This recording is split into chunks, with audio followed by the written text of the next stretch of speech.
questions that I need to ask. But at the same time, I'm looking to understand you and make sure that you know that you're understood. And then from there, we can talk about how we can solve your problem. You said something that's really important, which is like I don't focus on building rapport, more so just focusing on the questions that I ask and why I ask them. Essentially, in a nutshell, you don't just ask questions to ask questions, like filler questions, because it's a waste of call time and it's obviously not progressing the conversation in the Mhm. right direction, or it's not progressing it as much as it could be. And that's something that I learned from my coach, and it's something that we coach as well, which is we call it like intention outcome with your questions. Basically, understand why you're asking the question in the first place. Mhm. That's intention. What step are you in the process? Why does this process, like why do we do this part of the process? Right? So let's say it's the beginning, the situation. Like we want to find out their situation. What are basically they doing? So we understand the intention behind that, and therefore we can have a deeper understanding of the questions that we ask so we can have a better outcome, which is the answers that we not expect, because that kind of means assuming, but you know what I mean. The The answers that answers we we can seek. exactly the answers we Yeah. so that's intention outcome. And it's like if you can understand the intention, the outcome, plus where you're at in the process, like you have that confidence, then you're going to be able to naturally come up with just good questions. And Yeah. it's not even about focusing on rapport either. Because again, when you know your process and you understand the intention outcome and where you're at, you have that confidence, rapport is just going to come natural because you're not Yeah. going to be a flaming dickhead, right? Because being sales, you wouldn't really have a job, right? Plus, Yeah. you're a good dude. Like that just comes naturally.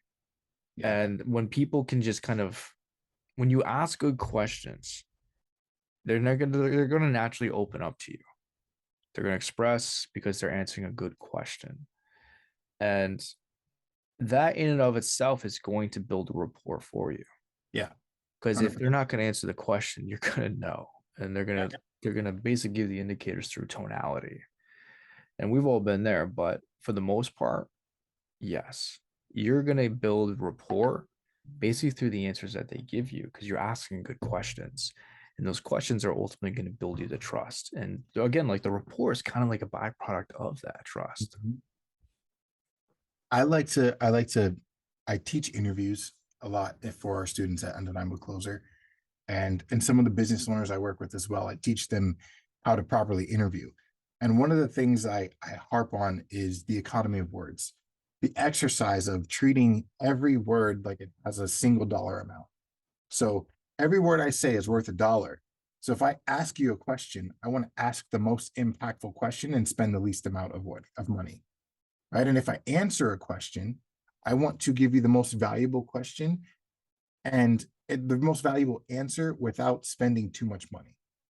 And if you think of it like that, you eliminate the ums, the uhs, the frivolous words, the fillers. You get right to the point and you ask the question, but you make it impactful. You make sure that what you're saying, the intention and the outcome are there, because if not, you're wasting your time and you're wasting your money, you're wasting your words. And so with that in mind, I like to focus on asking questions that I only want the outcomes to, or giving an answer that I know is going to lead me with a certain outcome. Yes. It's always going in the direction that you want it to go Yeah, in. Yeah. yeah. And we talk about relationships on the sales call, but it's also a dance, right? And you've got to be able to learn to do the dance too. And as a salesperson, you always want to be the leader of that dance.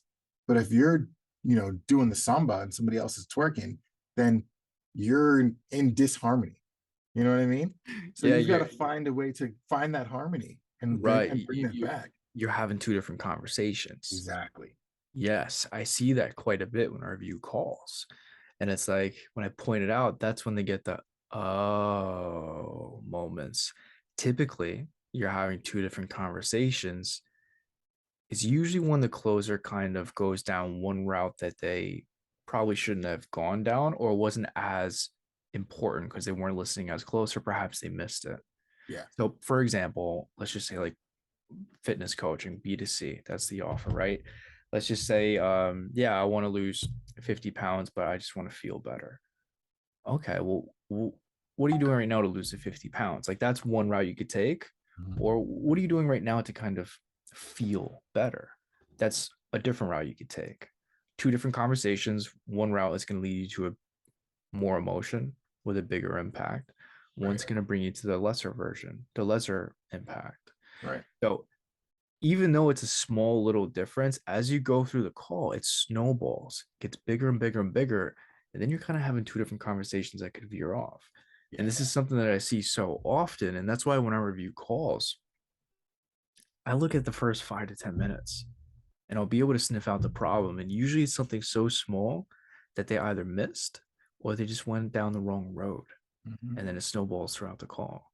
And yes, it does form into two different dances, or someone's twerking and someone's trying to do the tango or Yeah. the mambo, whatever. Yeah. And that's where you find you lose a lot. You lose a lot of time, you lose a lot of rapport, you lose a lot of ultimately money because you're putting the wrong work in. You're putting the right work into the wrong thing. You know, you're trying to lead a conversation from your angle and they're trying to steer you to another one.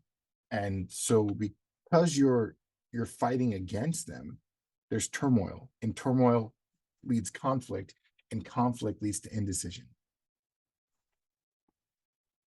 Like that. Say that one more time.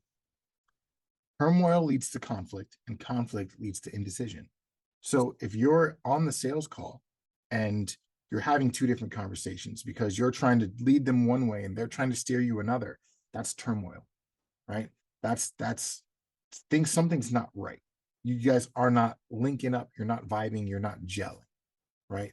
And turmoil leads to conflict. So now at the end of this call, now they're going to give you objections.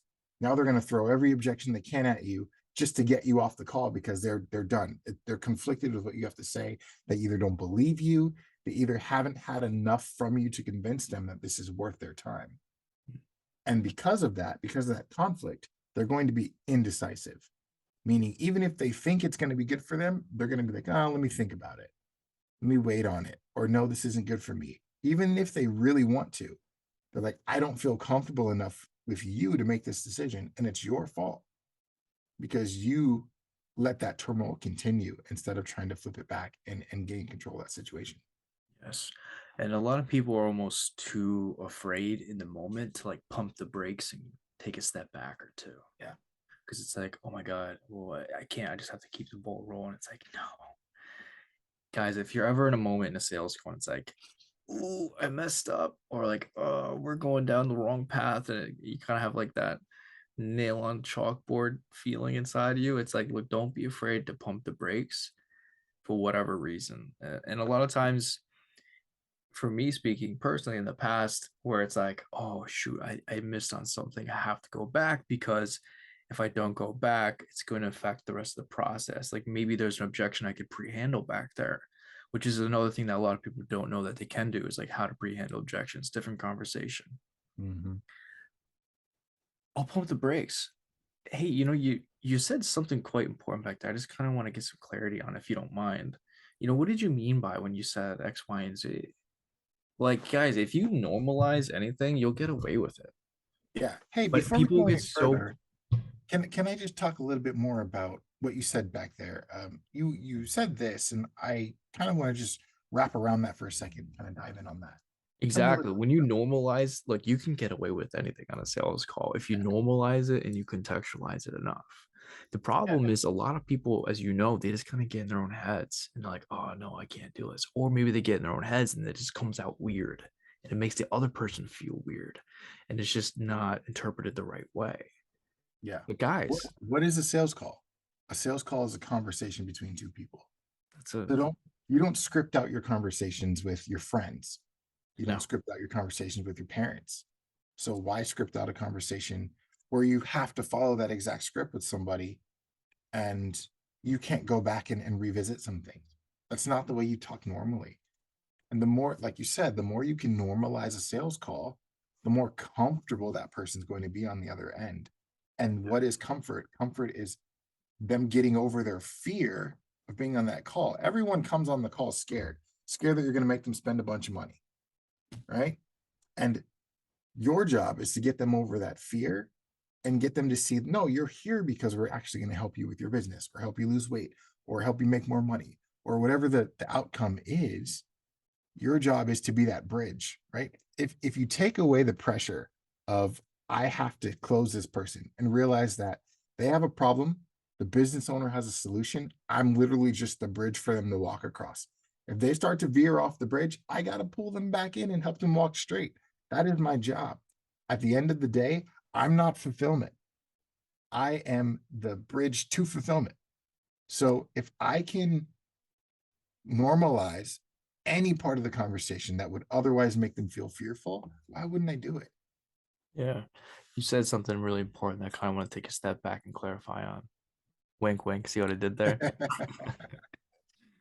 You mentioned something about being a bridge, right? Alex Hormozy says, and I'm paraphrasing here, he says, in order to get somebody to cross the line, you have to walk them across the bridge of trust.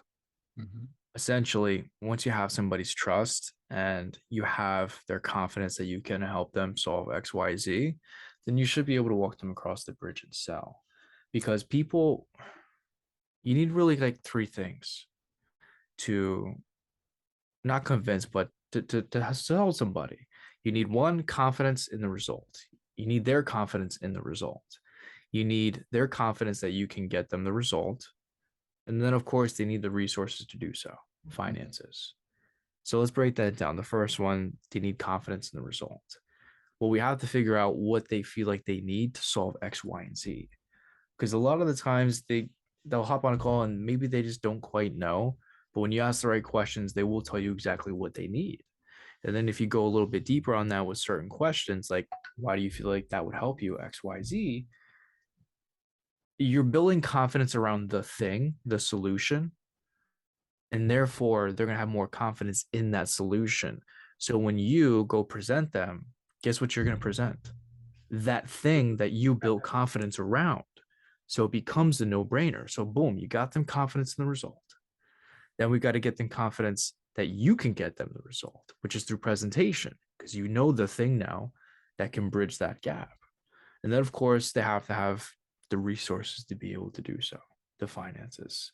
We'll just walk them through logistical money, which is the easy part. But that's what I believe is like the three things that you basically need to kind of walk somebody over the line to close Yeah, them. What do you yeah, think? for sure. I think you hit it on the head. I mean, it's not a big thing. It's not an insurmountable task to take someone across that line. It's not, and especially as new salespeople, we get it in our head that this is this big, huge deal, that this is this great brand new world and people are making so much money. So we come in hyped to the call and we come in with apprehension and fear and insecurities and all of that.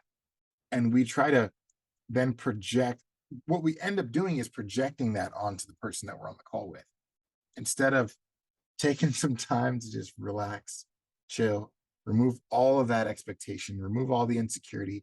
Who cares who you are? Because you're just the bridge, right? It Right. doesn't matter what kind of wood you're made of. It doesn't matter, how long you've been there.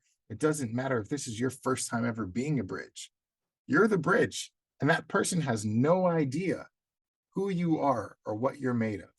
So all of that pressure and all of that mental anguish that you have over coming on a sales call and leading someone from problem to solution, throw that out the window, because they have no idea, but they will know if you project all that on it.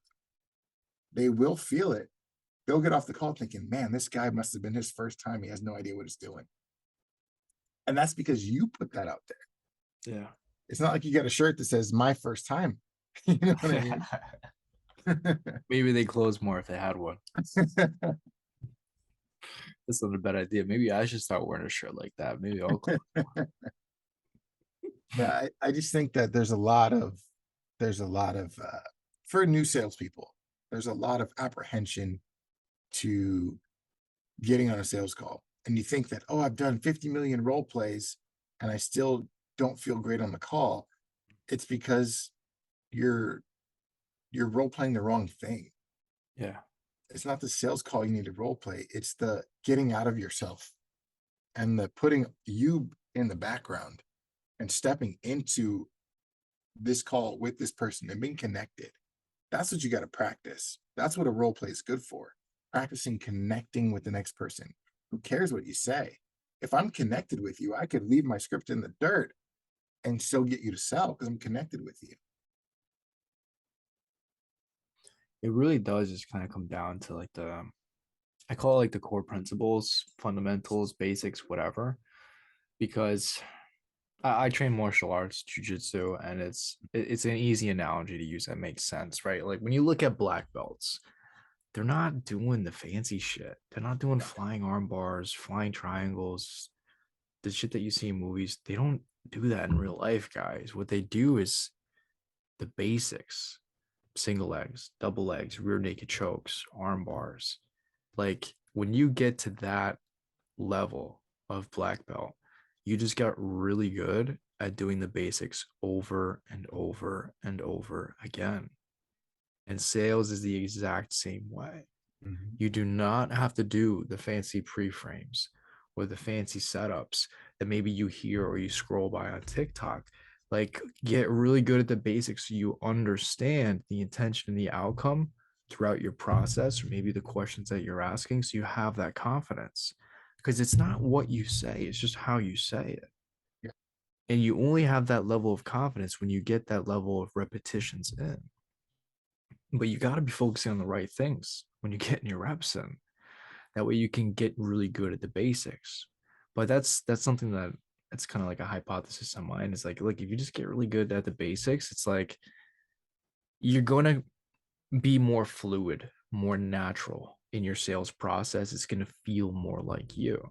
Because a lot of the time with newer reps, I'm sure you see this all the time, maybe they subconsciously start to represent the person that they're learning from, the coach. Mhm. They try to ask questions like them, talk like them, or maybe they just don't feel like themselves, and it admits, because that does admit, and we could feel that as humans. It's like a fifth sense. Understand the core principles of selling, your process, and that's it. You're gonna naturally come up with the verbalization, the word structure, so it just feels normal. And that's how you get comfortable, and that comfort gives you confidence. Yeah. I mean, you mentioned you referenced it to martial arts. I'm going to go with basketball. You look at some of the best shooters in the game, Steph Curry's, the Clay Thompsons, the the Ray Allens, like all of these things. Yeah, can they do all the crazy stuff? And when the cameras are on, can they, do the no looks and all of that? Sure. But you know what they practice? They practice the fundamentals. They practice the fundamentals so much that it's like second nature to them. When Clay Thompson takes a shot, it's looks the same every single time, and once you practice the fundamentals and build the fundamentals up and it becomes what you do and that's just how you operate, then all the crazy stuff just comes and you can practice that too. And then that becomes fundamental. You know what I mean? But like in sales, like you said, you just get your reps in and get your reps in right and practice the right things and go through it. And all of a sudden you level up and you're like, yeah, wow, this becomes second nature to me. Now, when I'm having a conversation, I know where this conversation is going and I can sense the apprehension in my prospect so that I can lead my prospect in the right direction. And I don't have to think about it. It's not written across my forehead that I'm trying to think where to go in this conversation because it's natural. But it's not going to get there until you practice and you build up that repetition and that strength. It's a muscle, right? And just like any muscle, you have to build it. You have to strength train that muscle, or else it's going to get weak. And you have to continue to train it. You have to continue to work on it, or it's going to atrophy, right? So you've got to make sure that when you put your time in and put your work in, put your exercise in, you're not just out here flailing around. You're actually trying to put some work in. Find someone like we talked about in the beginning. Find a mentor who's going to help you get there. Find a mentor who's going to teach you the right reps, and then put them in and put them in like it like your life depends on it, because your sales life does depend on it. Yeah, and I want to explore that other side of the coin. for maybe the people who are a bit more advanced, to where let's say you have a process down, it works for you, you understand the intention, the outcome of each part, yada yada. It's good to explore new things because Yeah. you don't want to stay in the same box too, because you could be limiting yourself Yeah. kind of staying at that same level. So it's good to switch up. You got to be careful when you do switch up things. First of all, you do not ever, no matter what level you're at, change too much at once in your sales process. I mean, if you're at a higher level, of course, you have more mobility, more skill to do so. But let's just say the average person, like guys, if you're making changes to your sales process, do not make too many changes at once. It's going to be a freaking mess, especially if you're new, because it's hard to pinpoint where the problem's coming from now. You just mumble jumbled everything. Mhm. But when you get to like the higher point of your sales skills, don't be afraid to try new things, because yeah, you do have to kind of step out and veer in the woods and explore and see like what's on the other side, because there's always going to be growth. And look, worst case scenario, you ask a different question or a different way and it doesn't work, whatever, go back to what worked. Like that's it. But is that other side of the coin though too? It's like just don't be afraid to kind of wander off and explore new things, whether it's a frame, pre-frame, an objection counter that maybe you came up with, like whatever it is, explore it. You could Yeah. always role play it out first Yeah. too. Give it 5, 10 role plays, feel it out, run across 3 different minds. That's what I always do. I got a group chat of people where it's like, hey, I came up with this pre-frame. What do you guys think? Usually they tear it up, and by the end of it, we get something beautiful out of it. Yeah. Not a bad idea. But you gotta be trying new stuff, especially in sales. And also, you network in sales too. I think it's really important for a closer to have a good network of other like-minded closers that are obviously better than themselves, so that you Oh, can yeah. run things by, like pre-frames, objections, things like this. Or you take a snippet of your sales call and say, hey, I'm stumped. I reviewed this. I don't know what I missed. Can you take a look at this? Fresh eyes are going to pull out new problems every Mhm. time. Yeah. And it's funny you say that, because what is a network good for? It's good while you're in sales, but it's also good when you're trying to leave sales. And you might be listening to this thinking, oh, I'm never going to leave sales. I'm going to do this forever. I'm going to make a bunch of money forever. But I don't know about you, but I don't want to be on sales calls for the rest of my life. I want to be enjoying the life that I've built using sales as its vehicle. And networking is how you get there. You know, it's how you get from, all right, I've been grinding, I'm working 8 hours, 10 hours, or whatever a day, getting these sales in, and I'm making 10, 20, 30, 40K a month. It's how you get from there to really enjoying the rest of your life and not having to do all of that. Like it's a question I ask a lot of new salespeople when I talk to them. What are you trying to do with sales? Where do you want to take it? What's your end goal? And having an end goal in mind helps you choose who to network with and who to get mentored by. And you're not just walking around in the dark picking people. You know what I mean? It's like, all right, my end goal is I want to own businesses. I want to have properties. I want to do whatever that may be for you. How is sales going to help you? And it's a great vehicle to get you there. But you have to be thinking about it as a new salesperson. You have to be thinking, where's my exit? Because if I have my exit, my end in sight, I can build my career around my exit. I can build my network around my exit. So that way, once I get to that point, I've got people I can bounce ideas off of. I can get coaching from, or I can learn from to help me say, okay, how do I retire at 35? How do I take all this money I've made and turn it into even more money without having to touch it? How do I do those things? And it's networking with the right people. Yeah, that's massive. It's like looking that far ahead. And it really is going to be like your network, your immediate network that's going to perpetrate you forward. Like Yeah. that's going to be your catapult. So it's like while you're in this journey, quote unquote, build up your Rolodex, because Mhm. that's going to be the thing that you lean on essentially. And God, this is such a good conversation in and of itself. I want to have. Um, we're running a little bit low on time here, but Victor, as a closing statement, man, what advice do you have for closers? They could be new, they could be experienced. What advice do you have? Closers, sales reps, professionals, anything. I would say encompassing the whole thing of sales. One, know why you're getting into it. If you know why you're getting into sales, you know where you're going, then you know who to follow. And we talked about getting mentors, we talked about getting coaching.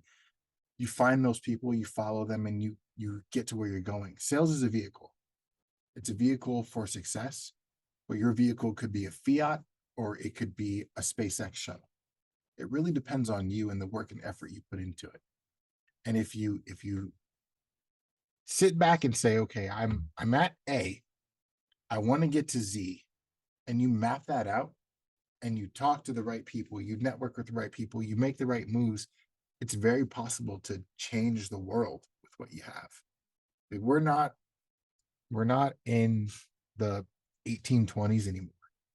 We have the access to the internet, we have the access to people all around us better than we've ever had before. And if you learn to leverage all of that with sales and learn to leverage sales to reframe your personality and your image, then you're gonna take over the world. Like you're going to be huge and monstrous and accomplish things you never thought you would. There you have it, folks. The ninja, Victor Marshall. Victor, thank you for coming on, brother. We're gonna have you on again. Of We're course. gonna. There's just too much to talk about and not enough time.